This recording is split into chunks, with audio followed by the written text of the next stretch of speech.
Officials say it all started with the woman crashing her car, and here you can see the aftermath of where it happened.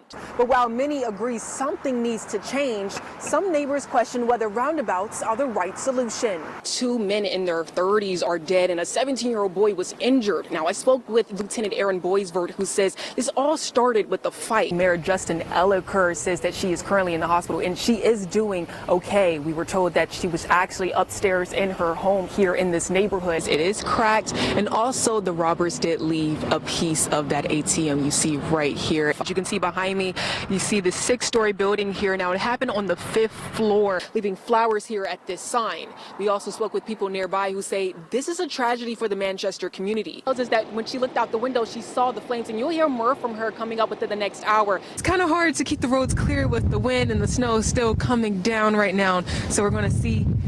Going to measure it right here. Nothing like this has ever happened before, and they're sending their condolences to the family. Fire is out, but I'm going to step out of the shot so you guys can get a closer look. There's still some smoke coming from the chimney and even some other parts inside the house. What was your reaction seeing this going on? I was like, dang, what's going on? I got a chance to look at the flowers, the landscapes. Now it's time to do one of my favorite things, shop. There's so many different vendors here, and there's also lots of tables lined up here where families can come pick up some of the items on the table for their free resources, but just enough if you want to go outside and make some snow angels. Oh my goodness, this is so much fun.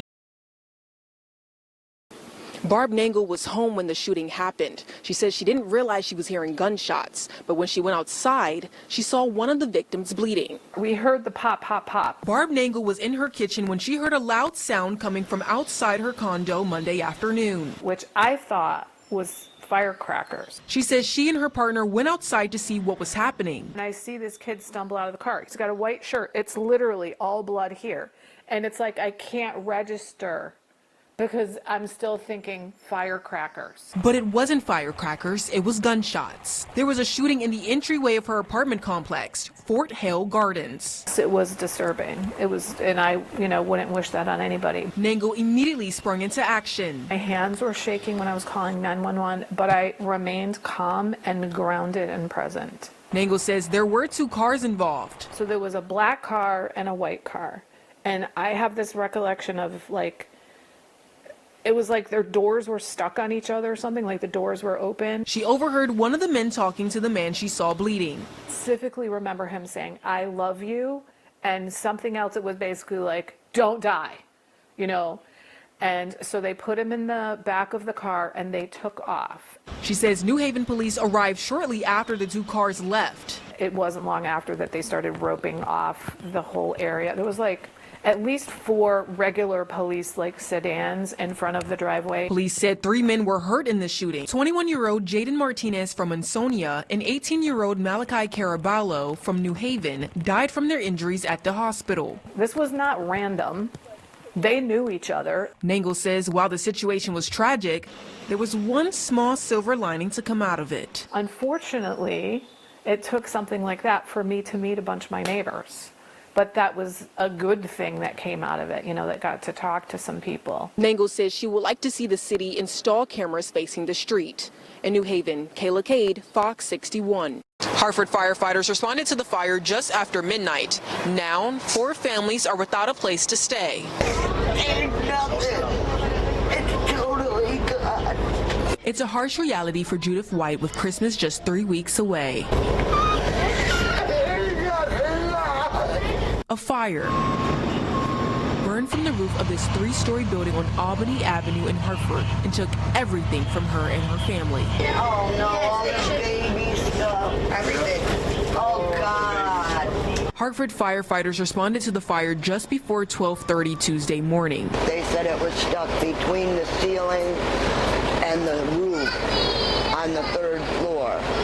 So the 3rd floor is totally damaged. Memories were turned into debris and dust, and White's room gone. Look at your room. Oh my God, no! My room is just totally cut and everything.